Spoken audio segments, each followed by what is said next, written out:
we're hearing all these stories right now about how credit card companies are right now being sued for basically deception and illegal fees.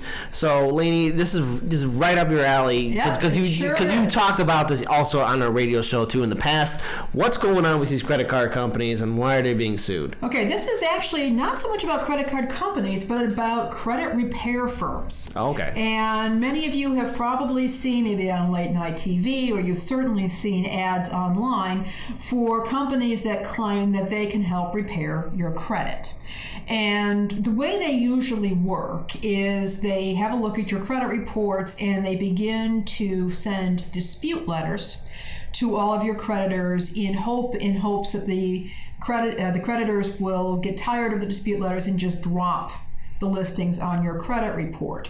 Now, what's going on is the Federal Consumer Watchdog Agency, the Consumer Financial Protection Bureau, the first director of that, by the way, was Elizabeth Warren. Okay. They are actually suing two major credit repair companies, creditrepair.com and Lexington Law. And they're, like in many of these cases, they are making several accusations, which we're going to have to deal with one at a time. The first is that they're saying that these bureaus, these credit repair companies, are charging upfront fees, which is a violation, they're saying, of federal regulations. And instead, these credit repair companies can only charge people after they've actually performed services, that there have been results shown, and the results have to, I think it's something like 6 months, has to go by so you can show that they've actually got negative information off a credit report. Now, the credit repair companies are coming back and saying, that provision has never really been enforced. And so what the companies used to do is you would sign up, they would give you, as per federal law, 3 days to cancel the agreement. They would also give you a credit management course, or they would do a credit review. So they'd perform some services for you first before they would actually debit your credit card or draft your bank account. And so apparently there's some conflict between different federal regulations as to what these companies are allowed to do. So that's one thing to keep in mind. The other problem that the federal government is currently having is these Lexington Law and creditrepair.com have affiliate programs.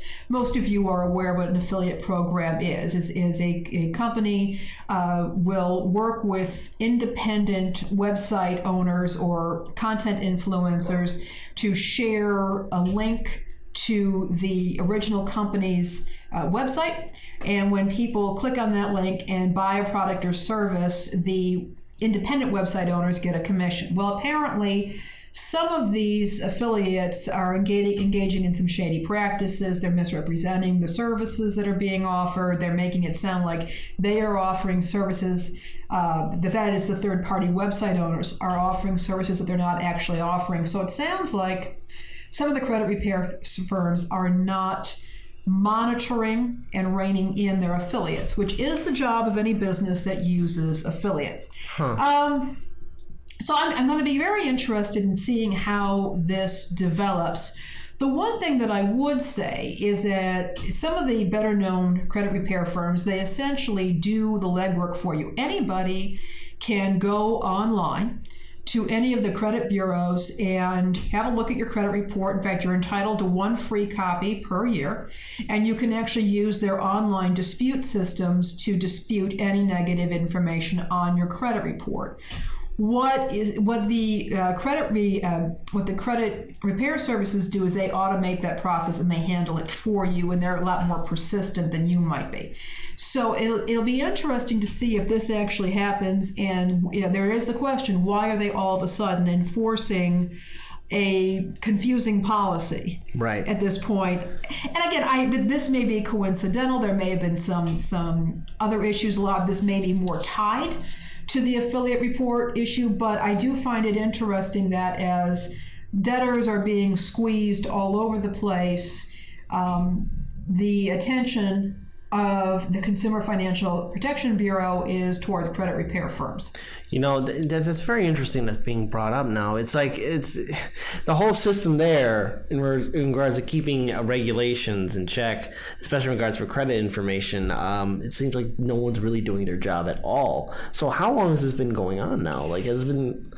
Go ahead. Yeah, I mean, this has been going on. I want to say it was in the 90s at some point that some of these laws came into place. That if you had a credit repair service, you had to perform certain services, you had to make certain disclosures, there had to be written disclosures, all of which I agree with. I absolutely do. Many of these firms were giving poor advice. They were making matters worse for people. They were telling people to apply for new Social Security numbers, and they were doing a whole lot of very unethical things and fleecing desperate people. So when it comes down to the people who are being impacted by this, what's happening to the consumer, to the most, especially those who are probably more at risk of losing everything? What happens to those people?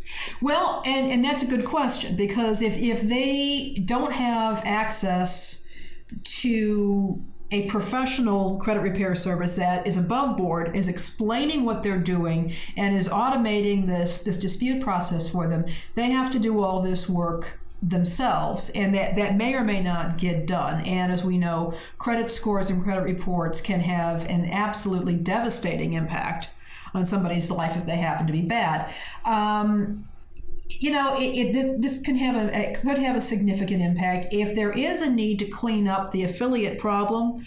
That, I think, is very legitimate. Okay. But if they're trying to close down major firms that have been operating without any interference for a long time, I don't know what I think about that right now.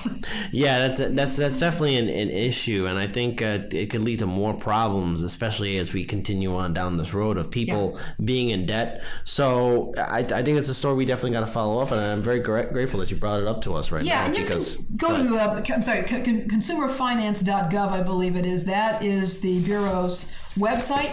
It is a very good website if you're looking for any information about this sort of thing, but they do have a whole regulatory activities section, and we're going to be monitoring it. I'm going to be monitoring because I'm going to be interested in seeing if there is a resolution, what that resolution is.